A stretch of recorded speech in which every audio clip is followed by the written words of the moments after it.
Caso contrário, ele não reconheça, aí vai acontecer o processo judicial, onde realizará-se o teste de DNA, e aí, através do teste sendo positivo, obrigatoriamente, ele vai ser reconhecido, e caso contrário, ele fica isento da responsabilidade. Tem a questão que a mãe esconde para prejudicar o pai. Só temos que pontuar que, se a mãe ela esconde a paternidade, ela pode responder por alguns crimes. A paternidade ela é um direito inerente a todo ser humano. Nós vamos agora conversar com o advogado, o doutor William Zenon, aqui no telão do Fala Que Eu Discuto. Doutor, boa noite, seja bem-vindo.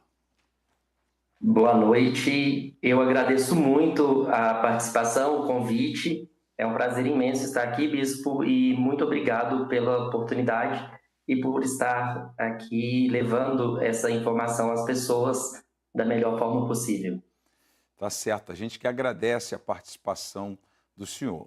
E como é que, dentro das leis brasileiras, como é que está essa questão, doutor, a respeito de pedir teste de paternidade? Então, é muito importante a gente tratar desse assunto porque, através da Lei 8.560, criada em 1992, nós temos aí a legislação que trata da investigação de paternidade. Ela pode ocorrer de duas formas diferentes, inicialmente. A primeira forma, ela acontece no meio administrativo, né? Esse meio administrativo, quando a mãe chega no cartório para fazer o registro civil, ela começa a responder o questionário ali, e a primeira coisa que perguntam é sobre o pai.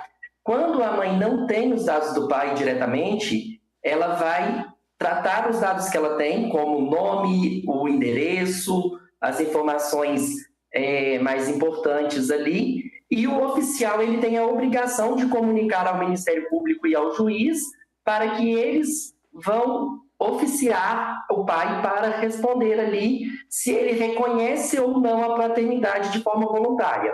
Caso ocorra o reconhecimento voluntário, vai ser redigido um termo enviado para o oficial de justiça, e ele vai, aliás, para o oficial registral, desculpa, e ele vai seguir com a averbação ali dos dados do pai. Caso contrário, ele não reconheça, aí vai acontecer o processo judicial, onde realizará-se o teste de DNA, e aí, através do teste sendo positivo, obrigatoriamente, ele vai ser reconhecido, e caso contrário, ele fica isento da responsabilidade.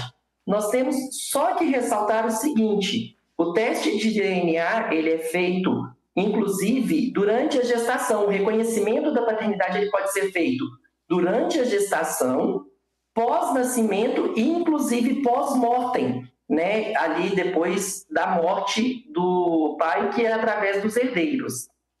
Tá certo. Agora, uma outra pergunta.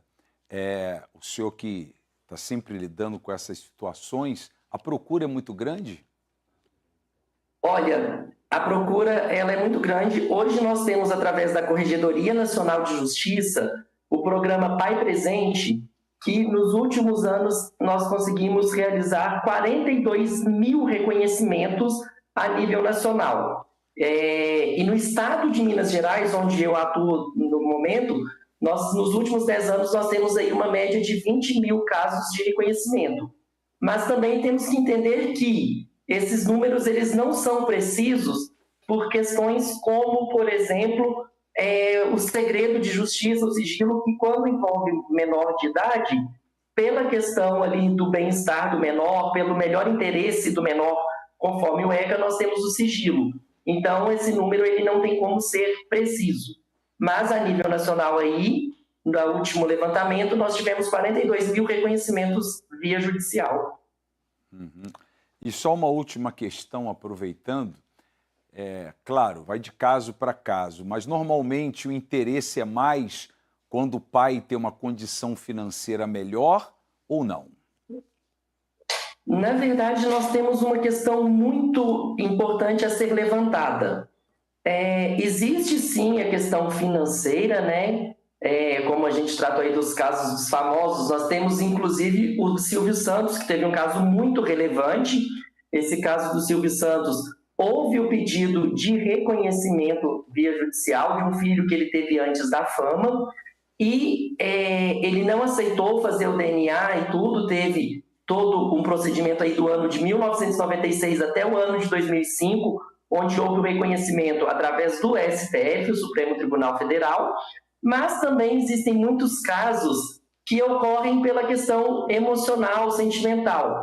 Por quê? Existe uma questão de muitas vezes a mãe esconder a relação, seja por vários fatores, como ser amante, ou às vezes por questões familiares, questões aí pessoais. Tem os casos que a mãe esconde por questões aí nesse sentido, mas também tem a questão que a mãe esconde para prejudicar o pai.